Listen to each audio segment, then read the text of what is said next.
اللهم صل وسلم حامدا ومصليا.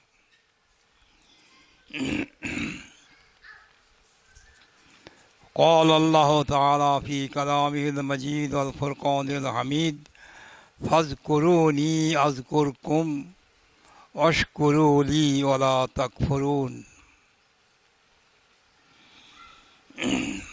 وقال تعالى في موضع آخر: من ذا الذي يشفع عنده إلا بإذنه.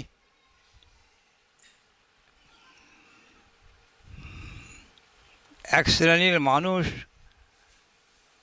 মানুষই বলি, এক শ্রেণীর মুসলমান, তারা খুব জোর সরে প্রচার করছে যে শাফাত বলে কিছু নেই। শাফাত মানে সুপারিশ করা, বলে শাফাত বলে কিছু নেই। যেমন আল্লাহ তাআলা কোরআন শরীফে বলেছেন, মান যাল্লাযী ইয়াশফাউ ইনদাহু, মান যাল্লাযী ইয়াশফাউ ইনদাহু। হ্যাঁ, তারা এই কথাই বলছে যে আল্লাহ বলেন মান যাল্লাযী ইয়াশফাউ ইনদাহু, কে এমন আছে, কার শক্তি আছে যে আল্লাহর সামনে কোনো লোকের হয়ে শাফাত করে, সুপারিশ করে। তারা এতটুকুই বলছে, কিন্তু আল্লাহ তাআলা এর পরে যে বলেছেন ইল্লা বিইজনি, সেটা উপেক্ষা করে যাচ্ছে। ইল্লা বিইজনি মানে কি, তার হুকুম ব্যতীত, আল্লাহর অনুমতি ছাড়া। আল্লাহ তাআলা বলছেন যে এমন কার শক্তি আছে, এমন কোন বীর বীর বাহাদুর হ্যাঁ আছে যে আল্লাহর সামনে কারো হয়ে সুপারিশ করবে আল্লাহর অনুমতি ছাড়া। তাই এ থেকে বোঝা যাচ্ছে যে আল্লাহ তাআলা কোনো কোনো মানুষকে অনুমতি দেবেন শাফাত করার। এমনকি হাদিসে তাও আছে যে যদি কোনো বংশে একজন আলেম থাকে, সেই বংশের 10 জন জাহান্নামীকে শাফাত করে বেহেশতে নিয়ে যাবে সেই আলেম। এমন হাদিস আছে, এরকম হাদিস আছে।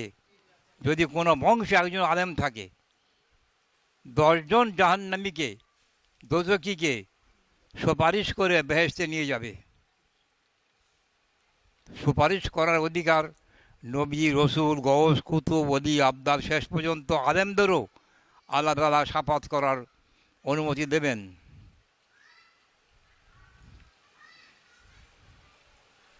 আবার ওই শ্রেণীর মুসলমান তারা বলছে যে ওসিলা বলে কিচ্ছু নেই, ওসিলা ধরে দোয়া করার চলবে না, এসব বাজে জিনিস। অথচ খোদ নবীজি নিজে ওসিলা ধরে দোয়া করেছেন। একটা দোয়া আছে, আল্লাহ রসুল করেছেন, আল্লাহুম্মা ইন্নী আসআলুকা বি মুহাম্মাদিন নাবিয়্যিকা ওয়া ইব্রাহিমা খালিলিকা ও মূসা নাজিয়্যিকা ও ঈসা রূহিকা। এখানে আল্লাহ তাআলা আল্লাহর নবী শিক্ষা দিচ্ছেন এখানে যে দেখো, তোমরা এইভাবে দোয়া করো।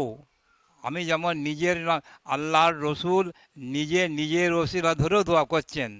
এটা কেন করছেন? উম্মতকে তালিম দেওয়ার জন্য। একজন মানুষকে আল্লাহর নবী দোয়া করার পদ্ধতি শিখিয়েছিলেন, যে কেমন করে তুমি দোয়া করবে। তাতে উনি বলেছিলেন, বলো আল্লাহুম্মা ইন্নী আসআলুকা বি মুহাম্মাদিন নাবিয়্যিকা, বলেছিলেন সেইভাবে দোয়া করো। আসআলুকা, আল্লাহুম্মা ইন্নী আসআলুকা বি মুহাম্মাদিন নাবিয়্যিকা, নবী মুহাম্মাদের ওসিলা ধরে দোয়া করছি। তারপরে আমাদের রসুল দোয়া করেছেন ইব্রাহিমা খালিলিকা, ইব্রাহিম খালিলুল্লাহ, মুসা কালিমুল্লাহ এবং ঈসা রূহুল্লাহ, এই সমস্ত নবীদের ওসিলা ধরে দোয়া করেছেন। ওসিলা মানে কি? উপলক্ষ করা। এ সম্বন্ধে আমার আল হাদিস কিতাবে বিস্তৃত আলোচনা আছে যে ওসিলা ধরে দোয়া কেন চলবে না। নিশ্চয়ই চলবে। আমরা তো করি যে 4 তরিকার যারা আউলিয়া চলে গেছেন, চিশতিয়া, কাদেরিয়া, নকশবন্দিয়া, সরারদিয়া, 4টে তরিকার যে সমস্ত আউলিয়া চলে গেছেন, আল্লাহ তুমি তাদের ওসিলা ধরে আমি দোয়া করি, আল্লাহ আমার দোয়া কবুল করো। ওসিলা ধরে দোয়া করা মানে কি? ওসিলা মানে কি? যে আল্লাহ আমি ওই সমস্ত আউলিয়াদের মহাব্বত করি, আর তারা তোমার, তারাও তোমার মহাব্বতের লোক। আউলিয়ারা আল্লাহর মহাব্বতের লোক এবং আমিও তাদের মহাব্বত করি। এই এই ওসিলা, অতএব আমার দোয়া আল্লাহ তুমি কবুল করে নাও। এ সমস্ত শয়তানি ধোঁকা চলছে, যে সাফাত চলবে না, ওসিলা চলবে না, এসব বাজে কথা কারো কথা কোনো দিন শুনবে না। সব সময় দোয়া করবে, ওসিলা ধরে দোয়া করবে সব সময়, যে আল্লাহ চার তরিকার আউলিয়া, বিশেষ করে আমরা যে তরিকায় আছি চিশতিয়া তরিকাতে, এই তরিকার সমস্ত আউলিয়া যারা চলে গেছেন তাদের ওসিলা ধরে আল্লাহ, তাদের পবিত্র নামের ওসিলায় আল্লাহ দোয়া কবুল করো। সব সময় ওসিলা ধরে দোয়া করবে তোমরা, এসব কারো কথায় বিভ্রান্ত হবে না। এখন মানে আখেরি জমানার কথাই আছে, আখেরি জমানা, ইমান ওঠার বহু পথ বেরোবে, বহু লোক বেরোবে, অনেক পন্থা বেরোবে, কিন্তু কোনো দিকে কান না দিয়ে এক মনে এই কথাটা বিশ্বাস করে রাখবে যে নিশ্চয়ই ওসিলা ধরে দোয়া করা এটা খুব বড় একটা উপকার, হিতকর জিনিস। আচ্ছা, এক জলসাতে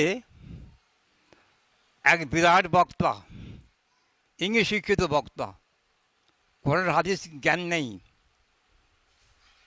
তাকে প্রশ্ন করা হয়েছিল যে হজরত মোহাম্মদকে বিশ্বনবী বলা চলবে কি চলবে না। উনি পরিষ্কার উত্তর দিলেন হজরত মোহাম্মদকে বিশ্বনবী বলা চলবে না। কেন চলবে না? চিন্দিকে হিন্দি আর হিন্দিকে চিন্দি করে উল্টো পাল্টা করে তাকে বুঝিয়ে দিতে, সে যুক্তির কোনো মানে নেই, বাজে যুক্তি, সে যুক্তি বোঝাবে। কিন্তু আমার শত যুক্তি, হাজার যুক্তি চুলোয় যাক, জাহান্নামে যাক, আমার দলিল হচ্ছে কোরআন।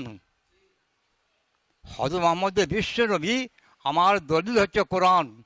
আল্লাহ তাআলা কোরআনে খোদ বলছেন কি, নাজির লিল আলামিন। এই আয়াতটা তোমরা জানো তো, নাজির লিল আলামিন, সারা বিশ্ব নিখিলের জন্য তিনি হচ্ছেন নবী। নাজির মানেও নবী, রসুল। বিশ্ব নবী, সারা বিশ্বের জন্য তিনি নবী, সকল জাতের জন্য, হিন্দু, ইহুদি, বৌদ্ধ, জৈন, খ্রিস্টান, পারসি, সমস্ত জাতের জন্য আল্লাহ তাআলা তাকে নবী করে পাঠিয়েছেন। যদি আমরা কোরআনে বিশ্বাস না করি, কোরআন অমান্য করি, আমার ইমান থাকবে কি থাকবে না? ইমান থাকবে না, কাফের হয়ে যাবো তো। কাজে কোরআন মানতে হবে। আর মানুষকে বিভ্রান্ত করছে যে বৃষ্টি বলা চলবে না, অথচ এটা আমাদের গৌরব। তিনি যে বিশ্ব নবী, এটা হচ্ছে আমাদের গৌরব। হযরত মুহাম্মদ, আমরা যার অনুগামী, যাকে আমরা মেনে চলি, তিনি হচ্ছেন বিশ্ব নবী, এটা আমাদের গৌরবের কথা। আমি তো বলেছিলাম এক সময়ে যে আরবি, ফার্সি, উর্দু, বাংলা বহু ভাষাতে হযরত মুহাম্মদের নাত, তার প্রশংসা গীতি রচনা করে অনেক গজল লেখা হয়েছে, অনেক নাচ লেখা হয়েছে, অনেক কবিতা লেখা হয়েছে। কিন্তু আমি বলি, যারা যা লিখেছেন, সমস্ত পৃথিবীর সমস্ত গজল, সমস্ত নাচের সুর, আমি বলি ওই বিশাল প্রশান্ত মহাসাগরকে, সাগরে যদি এইভাবে কোড়ে আঙুল কেউ ডুবিয়ে দেয়, ডুবিয়ে দিয়ে তুলে নেয়, তার এক ফোঁটা যেমন সেই এক ফোঁটা। বিশাল প্রশান্ত মহাসাগরে কত পানি বলো তো? তাতে আমি আমার ছোট আঙুলটা ডুবিয়ে দিলাম, দিয়ে তুলে দিলাম, এক ফোঁটা এলো। তা ওই এক ফোঁটা পানি বিশাল প্রশান্ত মহাসাগরে যে পানি আছে তার তুলনায় ওই এক ফোঁটা পানি কত কম বলো তো? তো তাম পৃথিবীতে যত প্রশংসা করা হয়েছে, নাচের সুর করা হয়েছে, আমি বলবো ওই রকম বিশাল প্রশান্ত মহাসাগরে থেকে যেমন এক ফোঁটা পানি তুললে যা হয় তাই হবে, কিছুই নয়। কিন্তু আমি যখন বলবো হযরত মুহাম্মদ বিশ্ব নবী, শেষ নবী, তখন তাকে তার যথাযোগ্য আসনে সমাসীন করা হলো। বিশ্ব নবী বলতেই হবে, বিশ্ব নবী তিনি। এটি ইমান আনতে হবে, বিশ্বাস বা ইমান আনতে হবে, না ইমান নষ্ট হয়ে যাবে। ইংরেজি শিক্ষিত বক্তা, অযোগ্য লোক আর তাকে দিয়ে সব যাত্রা প্রশ্ন করবে, তাকে স্টেজে তুলে দেবে, বা তিনি যখন স্টেজে উঠবেন তিনি ভাববেন তো ম্যাই হুঁ, ম্যাই হুঁ, সে তখন ভাববে আমি একজন, আমাকে যখন স্টেজে বসিয়ে দিয়েছে আর হ্যান্ডবিলে নাম দেখবে, তখন দেখে নেবে যে কী নাম দিয়েছে, কী নাম তার টাইটেল, কেমন তারা ভেরিয়েশন দিয়েছে, বুঝে নেবে তখন। আচ্ছা, আর একটা কথা,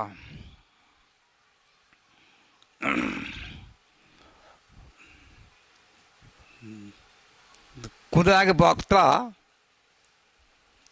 জলসায় উঠেছেন, তাকে প্রশ্ন করা হয়েছে যে পীর ধরা কি, তা তিনি বলে দিলেন যদি পীরের ভুল ধরতে পারো তার পীর ধরবে, না ধরবে না। বড় হাসির কথা। আমি তাহলে বলতে পারি যে যদি বক্তার ভুল ধরতে পারো তার জলসায় যাবে, না জলসায় যাবে না, বলতে পারি কি পারি না? তিনি যা বলেছেন তার কথা অনুযায়ী আমি বলবো যে যদি বক্তার ভুল ধরতে না পারো তো জলসাতেই যাবে না, সোজা কথা। এ কথা কোনো মানে হলো যে পীরের ভুল ধরতে পারলে তো পীর ধরবে?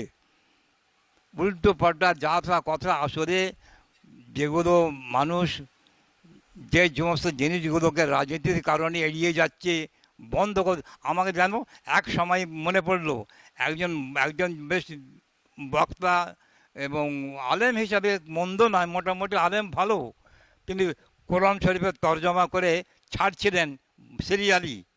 তো তিনি কোনো এক প্রসঙ্গে তিনি আমাকে এক সময় বললেন, কোনো এক সময় অনেক দিন আগের কথা, বলে 10 বছরের জন্য পিড়ি বুড়ি বন্ধ করে দেওয়া হোক। তা আমি সঙ্গে সঙ্গে বলে ফেলেছি আল্লাহর রহমতে যে 10 বছরের জন্য হজ বন্ধ করে দেওয়া হোক। যদি 10 বছরের জন্য পিড়ি মুড়ি বন্ধ করা হয়, পিড়ি মুড়ির মধ্যে অনেক মানে কলুষ ঢুকেছে, কলুষ ঢুকেছে, তাহলে আমি বলতে পারি যে হজের মধ্যেও অনেক কলুষ ঢুকেছে। হজ করতে যায় না, ব্যবসা করতে যায়, সে হাজি সাহেবরা ভালো ভালো জানেন। তা হজও বন্ধ করো 10 বছরের জন্য। একবার চুপ হয়ে গেল, আর বলতে পারেন, একবার চুপ। হ্যাঁ, আমি তো তোর হাঁটুর বয়স, কাজে আর একটা কথা বলতে পারলেন, চুপ হয়ে গেল। একজন আমাকে বলছে জানেন, একজন আমাকে হাই সাহেব বলছেন একজন, বলে আচ্ছা কোরআন শরীফে আল্লাহর দিনের দাওয়াতের কথা 82 জায়গায় আছে, কোরআন শরীফে 82 জায়গায় আছে আল্লাহর দিনের দাওয়াতের কথা, কিন্তু পীর কথা কোথায় আছে কোরআনে? আমাকে চ্যালেঞ্জ দিচ্ছে। আচ্ছা ঠিক আছে, আপনি নামাজ পড়েন তো? বলছি হ্যাঁ। আমি চ্যালেঞ্জ দিচ্ছি যে কোরআনের কোনখানে নামাজ লেখা আছে বলুন, আমি চ্যালেঞ্জ দিচ্ছি, কোরআনের কোনখানে নামাজ লেখা আছে? একবার চুপ হয়ে গেছে। কোরআনে কোথাও নামাজ লেখা আছে? নামাজ কথা কোথাও লেখা নেই, তা নামাজ পড়ো কেন? একবার চুপ। আসলে জাহেল হাজি সাহেব তো, লোক যা বোঝাচ্ছে বুঝে নিচ্ছে, সেটা অন্য জায়গায় গিয়ে ছাড়ছে, কিন্তু এটা জানে না যে সব জায়গায় ছাড়লে হবে না। হ্যাঁ, সব জায়গায় ছাড়লে যে হবে না, আমাকে ঠকতে হবে, সেটা সে বোঝে নে। সে মনে করলে আমি যা যুক্তি পেয়েছি আবার কেল্লা মাত করে দেবো, আর আমাকে কেউ বেরোতে পারবে না, মনে মনে করেছে। একজন প্রফেসর, আর এক কথা বলি, একজন প্রফেসর নবী দিবসে দাওয়াত হয়েছে, এসেছে এক জায়গায়, একজন প্রফেসর, তিনি উঠিয়ে জলসা উঠিয়ে বলছেন এই যুগে যদি মহান বিশ্বনবী থাকতেন তিনি পিড়ি মুড়ি প্রথা আগে তুলে দিতেন। জাহেল প্রফেসর, এই প্রফেসর জাহেল। কারণ আমি বলবো যে মহান বিশ্বনবী নিজেই তো পীর ছিলেন, আবার তিনি পিড়ি মুড়ি তুলবেন কেমন করে? পীর কাকে বলে? যিনি হাতে হাত দিয়ে বয়াত করেন, এই তো, যিনি বয়াত করেন, মানুষের হাতে হাত দিয়ে বয়াত নেন, মুরিদ করে, তাকে যে পীর বলে। মহান বিশ্বনবী করেননি?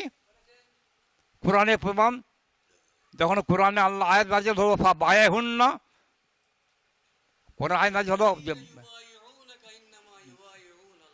না, কোরআন আয়াত আছে সূরা মুমতাহিনা, যে আল্লাহ হুকুম করলেন নবীকে যে বায়াত করো। সেই সময় আল্লাহ রসুল তিনি সেই সাফা পাহাড়ে উঠে তিনি বায়াত নিয়েছেন এবং হযরত ওমরকে খলিফা করে তিনি পাঠিয়েছেন যে তুমি গিয়ে বায়াত করো। এই যে পীরেরা খলিফা তৈরি করেন, যে তুমি এবারে বায়াত করো, যে মুরিদ যোগ্য হয়ে যায় তাকে খেলাফত দেওয়া হয়, যে তুমিও এবারে পীর করো। তো হজরত মোহাম্মদ সাল্লাল্লাহু আলাইহি সাল্লাম তিনি হজরত ওমরকে খলিফা করেছিলেন যে তুমিও যা বায়াত করো। তাহলে যিনি নিজে বায়াত করেছেন হজরত মোহাম্মদ সাল্লাল্লাহু আলাইহি সাল্লাম, যিনি নিজে বায়াত করেছেন তিনি তিনি তিনি তো পীর হয়ে গেলেন, আর তিনি আবার দুনিয়ায় এসে আবার পীর মুরিদ প্রসাদ তুলবেন কেমন করে? নিজে পীর হয়ে পীর মুরিদ প্রসাদ তুলবেন কেমন করে? এই তো প্রফেসর, ইংরেজি শিক্ষিত যত বক্তা, আর তাকে নিয়ে এসে তুলে দিচ্ছে, স্টেজে তুলে দিচ্ছে, কোরআন হাদিসে জ্ঞান নেই, যা তা বলতে আরম্ভ করে দিলে। দেখো এই অবস্থা।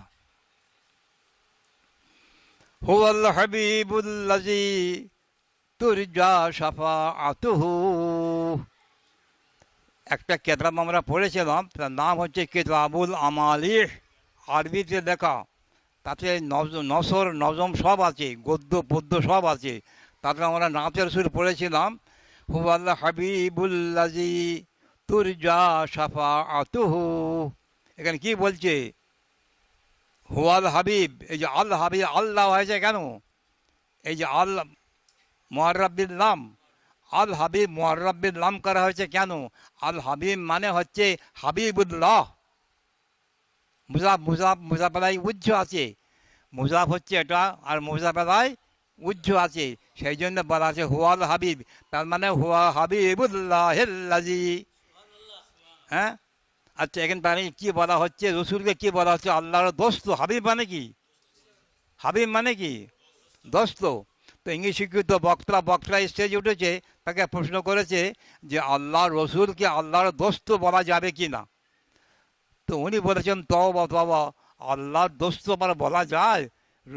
দোস্ত কী করে? একসঙ্গে বসে খায় দায়, ইয়ার্কি ঠাট্টা করে, ঠাট্টা মজা করে, একসঙ্গে ওঠা বসা করে, আর আল্লাহ রসুলকে কখনো দোস্ত বলা যায়? কখনো বলা চলবে?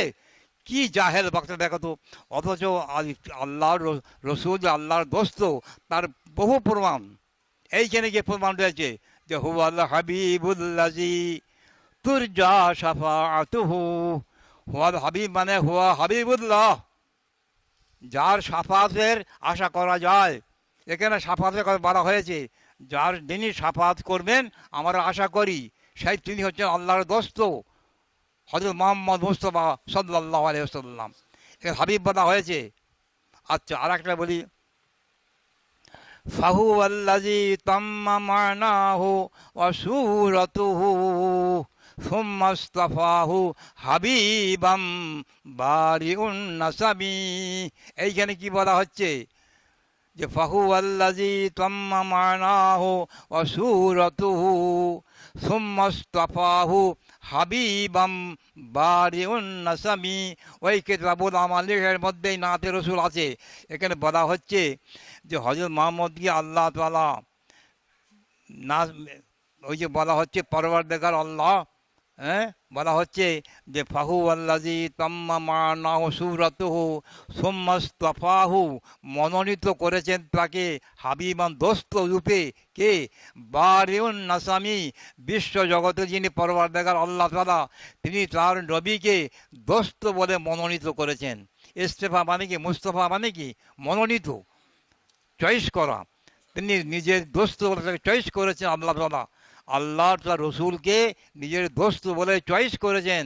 ফাহুয়াল্লাযী তাম্মা মানাহু ওয়া সূরাতুহু সুম্মা ইসতাফাহু হাবিবাম বারিউন নাসামি। আল্লাহ তাআলা তাকে দোস্ত রূপে গ্রহণ করেছেন, চয়েস মনোনীত করেছেন।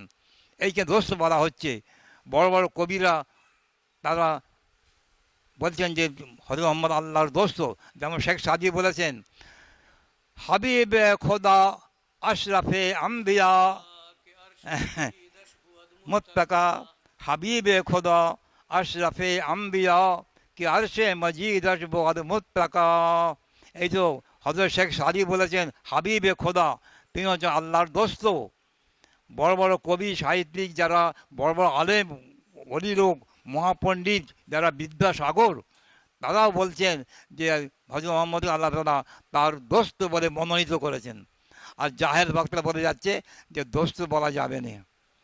একটা প্রশ্ন, এই রকম বক্তাকে দাওয়াত করো কেন? ইমান লুটপার জন্যে, ইমান লোটাবার জন্য যত টাকা সব বলে নেকি বরবাদ গুনাহ লাজেম, লাখ লাখ টাকা খরচা করে জলসা করে, নেকি বরবাদ গুনাহ লাজেম, নেকিও হচ্ছে না বরং গুনাহ হচ্ছে।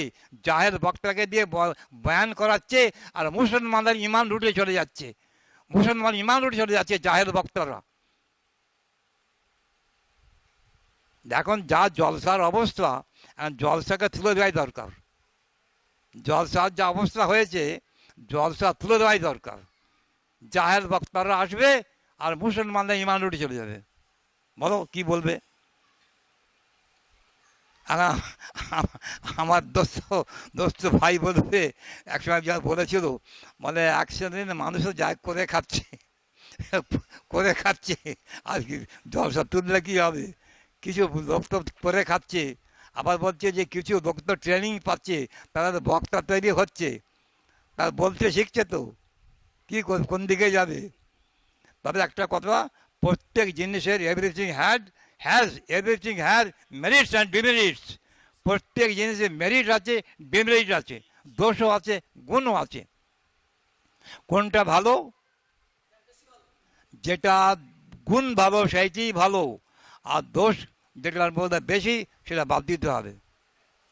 এর প্রমাণ আছে। এই যে সায়েন্সে বলছে, সায়েন্স থেকে নয়, পল সায়েন্সে বলছে, পল সায়েন্সে প্রথম আছে everything has merits and demerit. প্রত্যেক যে মেরিট ডিমেরিট আছে এইটা পল সায়েন্সে বলছে। এর প্রমাণ আছে কোরআনে। ফাম্মান সাকুলাত মাওয়াজিনুহু ফাহুয়া ফি ঈশাতির রাদিয়াহ ওয়া আম্মা মান খাফফাত মাওয়াজিনুহু ফাউম্মুহু হাওিয়াহ। যে লোকের নেকি বেশি, নেকির পাল্লা ভারী হবে, সে বেহেশতে চলে যাবে, আর যার গুনার পাল্লা ভারী হবে সে দোজখ চলে যাবে। এ তো কোরআনে প্রমাণ। আরে আমরা কোরআন থেকেও পাচ্ছি। اللهم صل وسلم بارك على محمد النبي العالمين।